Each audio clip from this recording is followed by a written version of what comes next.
Effectivement que l'Allemagne est pourtant le deuxième contributeur après les États-Unis en ce qui concerne l'aide à l'Ukraine. Selon les informations, eh bien, le pays a décidé de réduire de moitié ses dépenses militaires au profit de l'Ukraine en 2025. Le gouvernement d'Olaf Scholz ne prévoit pas cette aide supplémentaire aux 4 milliards d'euros inscrits dans son projet de l'année prochaine pour aider militairement Kiev, selon bien sûr les informations qui ont été divulguées samedi dernier par une source parlementaire. Madame Labaroui, votre commentaire en ce qui concerne cette actualité, voilà, l'aide militaire à l'Ukraine, l'Allemagne se retire peu à peu. Elle ne se retire pas. La guerre n'est pas encore déclarée. Il faut le signaler. Nous sommes toujours dans une opération spéciale. Oui. Qu'est-ce qui est...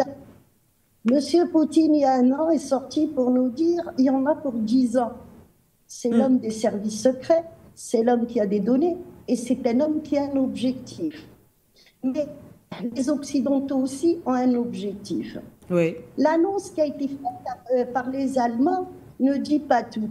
Les Allemands avaient débloqué 8 milliards de dollars pour l'année 2024 et 8 milliards de dollars pour l'année 2025. Sauf qu'avec ce qui se passe à Gaza, eh ben, les Allemands étaient obligés de remplacer un petit peu les Américains et verser une avance sur de 2025. Ils ont versé déjà 4 milliards de dollars. Donc nous restons dans la même somme, si on fait le calcul, ce qui a été prévu pour 2025.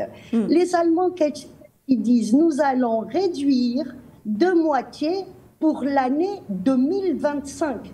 Donc il va y avoir certainement une année 2026, voire une année 2027. Ouais. Ce qui explique ce que M. Poutine nous a dit, c'est une très longue guerre et qu'il ne dit pas encore son nom. Encore une fois, je rappelle, ce n'est qu'une opération spéciale. Personne n'a déclaré la guerre à l'autre. Oui. C'est très important ce que disent les généraux, les officiels.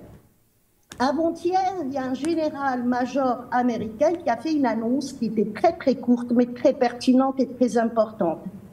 Il explique que ça fait 2 ans que les Américains, avec leurs alliés, préparent une guerre et une guerre nouvelle. Il n'explique pas c'est quoi cette guerre nouvelle. Et il explique très bien que cette guerre, ce genre de guerre n'a jamais eu lieu et ça sera nouveau pour l'humanité. Donc ça a été très relaté par les médias arabo-musulmans, par aussi les médias slaves. On se pose la question, que préparent-ils, qu'est-ce qu'ils veulent? Les Américains, eux, ils ont fait autre chose. Il y a 4 mois, le Congrès avait décidé d'une aide justement pour Israël. Sauf que quand la question s'est posée par rapport à Israël, Blinken a rajouté aussi une aide pour Taïwan et une aide pour l'Ukraine. C'est-à-dire qu'il a tout mis dans le même package et ce qui était prévu pour 2025, par peur que les démocrates ne passent pas, il a préféré donner l'argent prévu pour 2025, il a préféré le donner en avance et le faire voter en avance. Mais quand il a fait cet acte, il a aussi inclus le problème de la Chine et le problème des Palestiniens dans le même problème que l'Ukraine, c'est-à-dire que c'est les Occidentaux qui sont en guerre contre ce qu'ils appellent, eux, le Sud global. Donc il faut reprendre un peu ce qui s'est passé avant, voir est-ce que le budget a réellement été réduit. Moi, je vous dis que non. Quand on regarde les chiffres, le budget n'a pas été réduit, il a été augmenté. Les préparé 8 milliards, donc ils ont déjà versé 4 milliards, et 4 milliards sont prévus pour 2025, mais ils sont en train de préparer aussi, l'Union européenne a préparé, a donné une aide pour l'Ukraine. Donc là, vous voyez très bien que l'Union européenne veut être forcée à aider l'Ukraine, donc augmenter le budget. Nous un très très long conflit qui risque de se généraliser. Il faut pas, les Américains n'ont pas dissocié le problème de Taïwan avec le problème de la Palestine par rapport à l'Ukraine. Hier, Blinken était en Israël pour essayer de trouver un compromis, mais en réalité, les Américains ne veulent pas trouver un compromis. Les Américains, avec leurs alliés, ils veulent que ça continue. Ils essayent de user les Russes, les Chinois et les Iraniens aussi, parce que c'est l'Iran qui est je dirais, c'est l'Iran qui permet à la Russie de respirer, de souffler, et qui permet aussi à la Chine de prospérer. L'Iran est attaqué parce qu'elle fait tampon entre la Chine et la Russie. C'est pas parce qu'ils aident des Palestiniens. Tout ça, c'est faux, c'est du pipeau, ça rentre dans la propagande. Bien sûr qu'il y a une toute petite partie de vrai, mais la véritable raison, c'est l'Iran qui a aidé, d'ailleurs, les Russes à changer cette guerre avec les drones. C'est l'Iran qui a permis à la Russie parce qu'ils ont aussi un passé pour contourner les sanctions. Donc c'est l'Iran qui a permis à la Russie de contourner les sanctions. C'est l'Iran qui a permis à la Chine de progresser dans le monde arabo-musulman, qui les a installés en Irak, qui les a installés aussi en Syrie. Les Chinois, ils sont en Syrie, ils sont en Irak. Donc l'Iran joue un rôle très important, et les Américains ne dissocient pas ces trois pays, ces trois États par rapport à ce qui se passe. Quand je parle de ces trois États, c'est l'Iran qui aide Hamas, qui a toujours été Hamas et qui a armé Hamas et qui paye pour Hamas. Donc ces trois pays sont concernés, et l'Occident veut les user et il veut en finir avec eux. Mais le budget a réellement augmenté, il n'a pas baissé. Merci. Merci Madame Labaroui, mais je reste avec vous. Alors le budget finalement a augmenté. On comprend qu'il y a toute une stratégie derrière cette annonce, effectivement, de réduction d'aide à l'Ukraine. Ça nous rappelle, enfin, on essaie de comprendre, il y a encore quelques semaines, on nous annonçait que l'Ukraine veut discuter avec la Russie, justement, souhaite un dialogue, et beaucoup parlaient certainement de la fin de cette guerre, entre guillemets, la fin de la crise. Mais lorsqu'on vous écoute, la crise, ou alors cette guerre, toujours entre guillemets, n'est pas terminée. Mais comment comprendre alors ces envies de négociation aujourd'hui, d'un côté, et de l'autre côté, quand même, on augmente l'aide militaire à l'Ukraine. Qu'est-ce qui se passe exactement?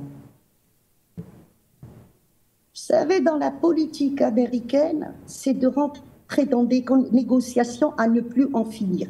C'est ce qui s'est passé avec la Russie, d'ailleurs, depuis la fin de l'Union soviétique, depuis la fin de Yeltsin, je dirais. Ils rentrent dans des négociations qui ramènent d'autres négociations, ainsi de suite.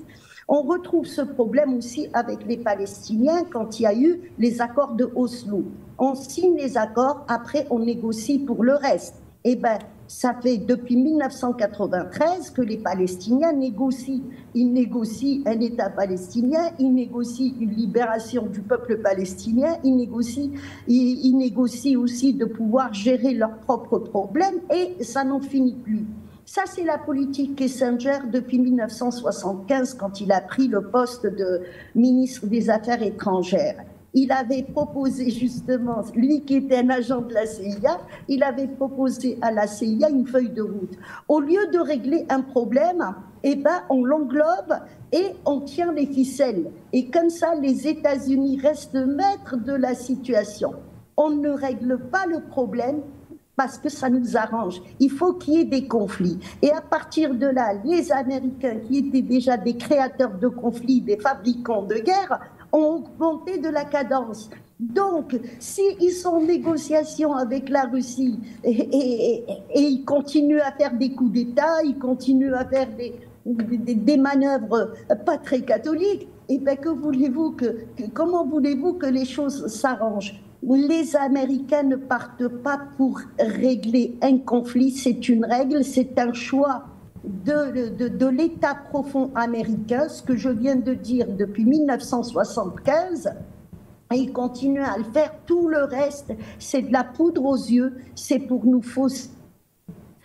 Monsieur Poutine, il y a un an, quand il a dit « nous partons pour un conflit d'une dizaine d'années », il savait très bien de quoi il parlait et il savait qu'il rentrait dans une guerre d'usure. Une guerre, encore une fois, qui n'a pas été déclarée, mais qui risque d'être déclarée incessamment sous peu.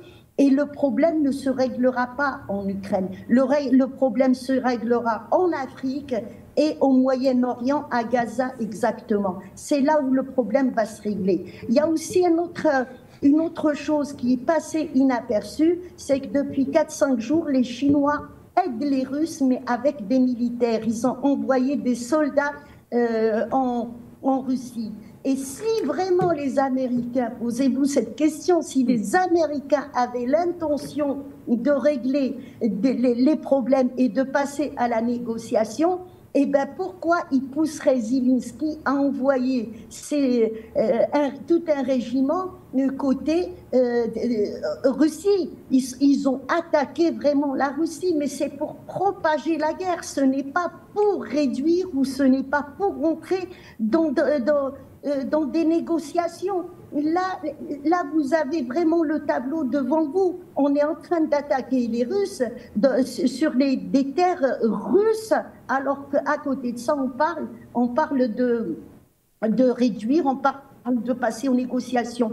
Aussi, une autre information, et par des vidéos, en Pologne, il est prévu que les Américains, avec leurs alliés, passe à 250 000 chars qui doivent être envoyés. Et il y a déjà des soldats qui ont été envoyés et des chars qui ont été envoyés. On ne connaît pas encore les chiffres, la presse n'a pas encore donné et aucun État n'a encore donné les chiffres des chars qui ont été envoyés déjà en Pologne.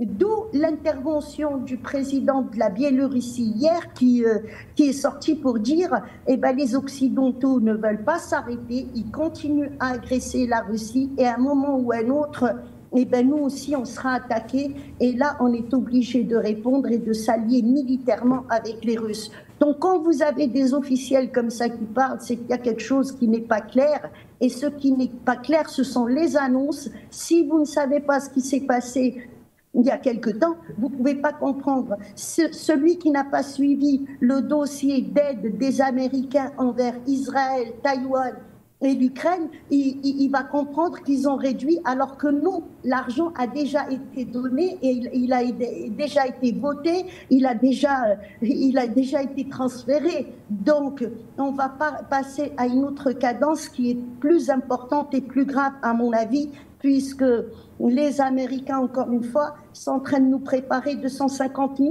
chars, c'est-à-dire 250 000 de chars. Voilà. Merci à vous, Madame Labaroui, pour